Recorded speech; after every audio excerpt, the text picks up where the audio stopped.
Hello gang, thanks for tuning in once again. If you missed part 1 where we were analyzing how Meghan was perfectly okay with copying Catherine and rewriting the narrative to make it seem like it was her own trait, make sure you go back and check. Today we're gonna dive into some more bullshit.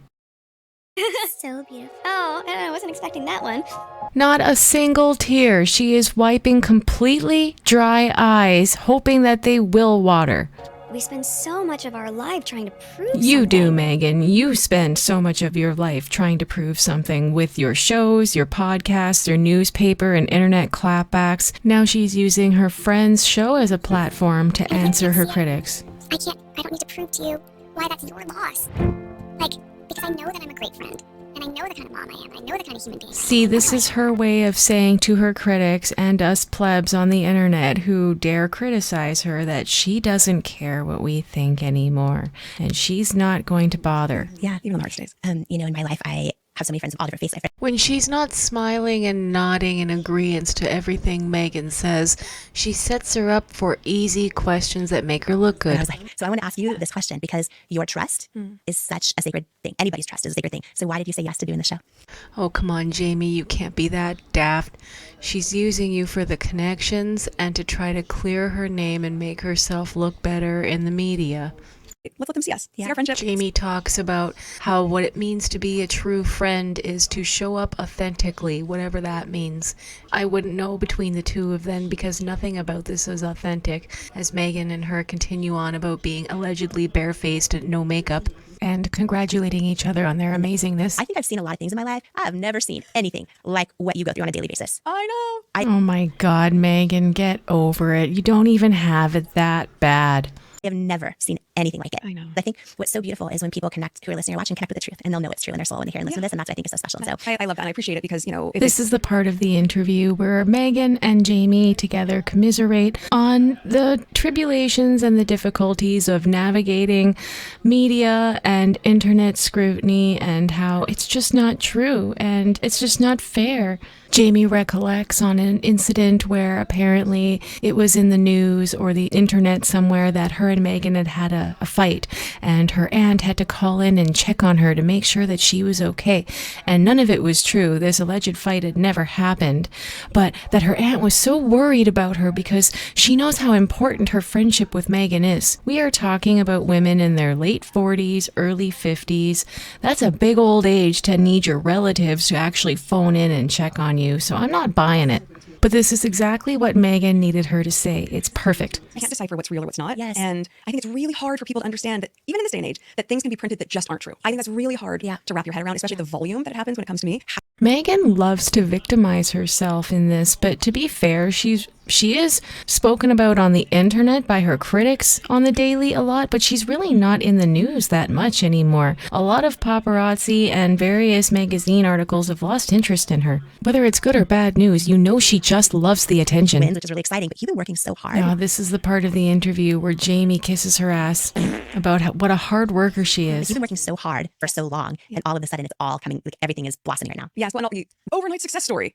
And they're saying, I've been on this grind and auditioning for 10 years and here. Meghan reiterates to us plebs the amount of hard work involved to gain success. No after no after no after no after no. So yes, 10 years and a night. Yeah. But to the world, it's just, what has she been doing? Does she work? As opposed to, oh my gosh, I work so hard and I appreciate what hard work looks like. I like working hard. I'm still working hard, right? The moment everything sells out, it doesn't mean that we're done. Yeah. Never acknowledging the help and the assistance that she has to get where she is. It means working on the question, what are the next season, what's the next project, what's the timing on that, writing the newsletters, writing the social media captions, and making sure all that feels in line, what's the cadence of it, what's the photography you want to do, what do I wear for those shoots, while also editing all the time period notes for season 2 of With Love Meghan, and then being excited for the podcast, and being a mom, and a wife, and a friend. I'm pretty sure other people have helped her with every single one of those tasks that she listed. These are all jobs. I mean, I love being that busy, but I do think it's really interesting when people have no sense of what goes into the thing. Yeah. People understand what goes into the thing, Meghan. It's just that you have a lot of help and money that other people don't. Wow, huge. The thing's not done. Undeserved and unappreciated, might I add. And Jamie, can you say anything other than yeah and right? The finish line was really the starting line. Yes. Yes. Yes, yes.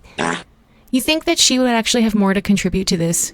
Given that she made billions selling her cosmetics company to L'Oreal, she has connections with both Oprah and Ellen, I believe. Possible to have a true friendship or a true relationship with anybody, a true connection if you don't show up fully authentically. Just like when Harry and her mom try to talk, she can't stand it. Yes. And I remember one of the times you're at my house and I've seen all the beautiful stuff you make and it's just like, it's in you. You just like make these things and She's like, you and I were raised with TV dinners on a TV tray, right? Like, and somehow you just, it's like in you. And I remember you came over, I'm like, I'm gonna make Meghan a charcuterie tray. Even though she was complimenting Meghan, you could tell she was losing her until she got back on the charcuterie tray. Which I just learned that word a few years ago, charcuterie. Anyways, like I'm making a charcuterie tray. So I put it all together and I looked at it and I remember you came over and I was like, very proud of you. The effort was A for effort. It was So Jamie had made Meghan a charcuterie board, and this is what she presented her. But of course, it wasn't good enough for Meghan, so Meghan had to elevate it. What do you think she did to elevate it, you guys? Oh my God. You know, just be grateful that your host is serving you something in the first place. But no, it's not good enough. It has to be aesthetically pleasing. Apparently, it was so amazing, but we never actually get to see that I photo. remember you just loved it. And then I asked you, I'm like, okay, just so I know, what would you do to like make it like a little bit, more, aesthetically pleasing? And then like, I felt like somehow you had this magic wand and then like, Oh, Megan's getting frustrated. She's talking too much again. The compliments better hurry up. 10 seconds, you go in my pantry, you go in the fridge and you like do these things and I look down at it. And I'm like, what in the world? Like, it looks like all of a sudden, like it looks like a cover of a magazine. Like it's just in you. And So as you can deduce, everything Meghan does, this girl thinks is absolutely amazing. Next, we hear about her magical ice cream delivery.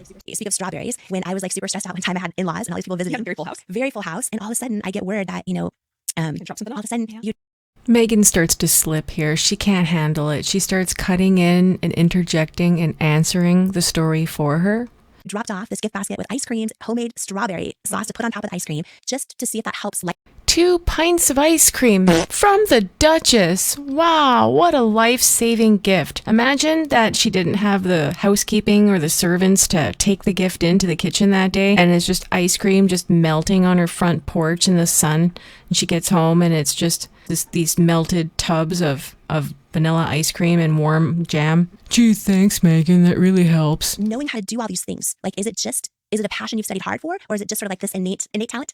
I think. Have you actually watched this woman? She doesn't actually really know how to do much. She pretends to know how to do things. But, I mean, I don't know. I guess the bar's real low for talent these days. Meghan carries on boasting about all her skills and all her talents without once crediting any of the people in her past that may have taught her these things, like her producer ex-husband or her chef ex-boyfriend. None of those people. They don't matter. Not her father's finances or her current husband's. Sit and watch Food Network all the time and learn how to make certain things and really like how to make a pasta more special. And you would see plating. You would see some drizzled olive oil on top. And somehow it elevated it beyond what I thought were, which still are, by the way, kind of like great dinners at Olive Garden, right? Like love to never-ending pasta bowl. So you had the money to eat at Olive Garden now. I'm confused. I just thought it was $5 Sizzlers and TV dinners. Which one is it, Meghan? And Food Network. You learned everything from Food Network. But no one was drizzling and finishing a plate. No one was making it present as beautifully as it was going to taste. And I loved watching people get excited about that when they'd see it.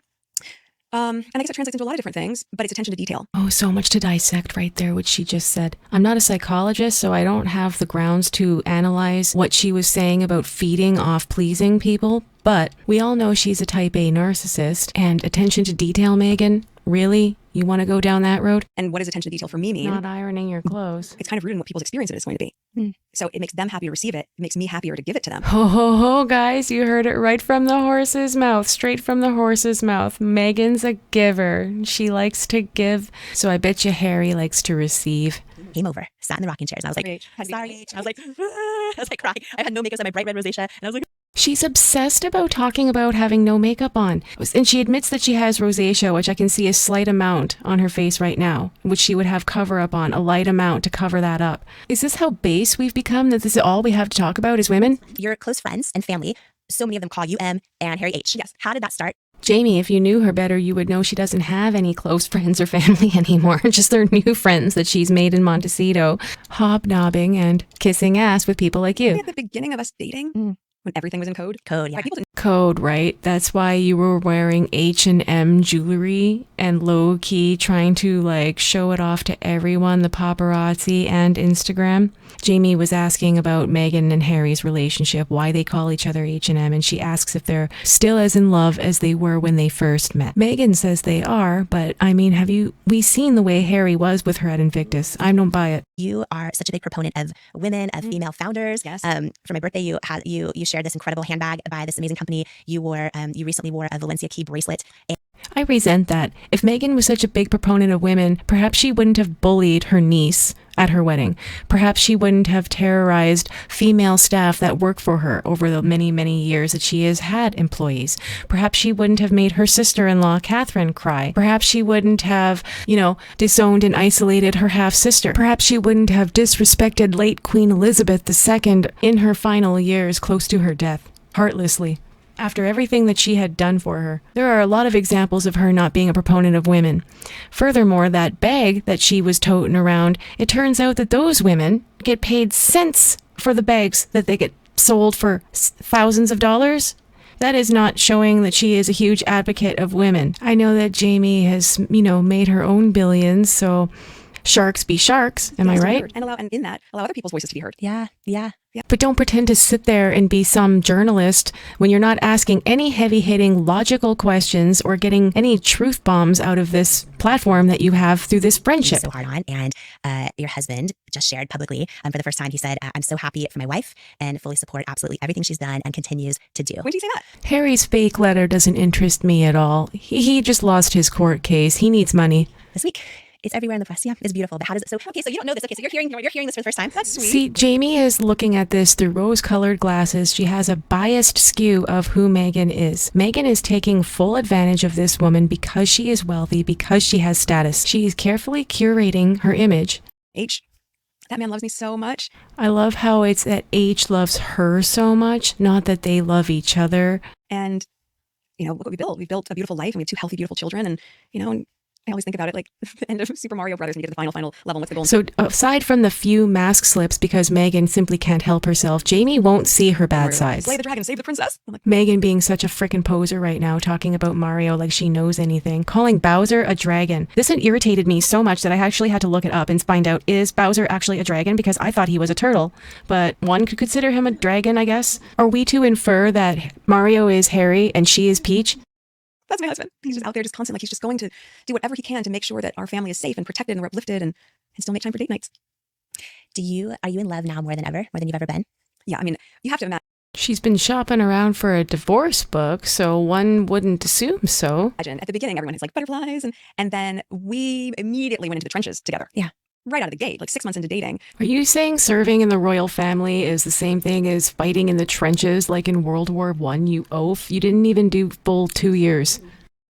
So now 7 years later, when you have a little bit of breathing space, you can just enjoy each other in a new way. And that's why I feel like it's more of a honeymoon period for us now. Yeah. Do you think you'll be married forever? Yes. Oh, hell no. She'd rather deep throat a cactus than be married to Harry forever. I have a letter. He's also a fox. If you haven't noticed, my husband's very, very handsome. But his heart is even more beautiful. Are we serious? Are we talking about the same guy? Harry is a fox? Perhaps if one considers fat, balding, whinging gingers foxy, I guess. Couldn't be me, especially after the way he wrote about his mom in Spare. Now, William, that's a man that I'd let teabag me. No questions asked. I mean, look at him. He actually served in the military. They actually let him fly planes. And he's going to be king. But seriously, all jokes aside, Catherine and him are a lovely couple. She is so beautiful. And William really grew into his Diana era. He's quite handsome now. And I think their children are going to be spectacular. I really can't wait to see them grown. It's morbid curiosity with Lilibet and Archie. But yeah, I really don't think I can take much more of this tonight. I love that your eyes are sparkling right now. Oh. You have a letter from him? I have a letter from your husband and your kids. I'm not going to get into how she completely stalked William when she joined the family, and it was really creepy. And yeah, I think we're going to leave it off there for now, folks. Thank you so much for tuning in. If you missed part 1, please go back and check that one out. It was only 5 or 6 minutes. It was pretty quick. And I will try to get another part out for you next week. Some other channels that do this kind of content, but much better as they're much more articulate and intelligent than me, is TRG, The Royal Grift, and Ibble Dibble. Those are fantastic channels. I highly recommend them. Thank you. If you are new to the channel, please consider subscribing. Leave me a comment. Let me know what you think and smash that like button. Help a kid out with the algorithm, please. Thanks so much. See you next time. Bye for now.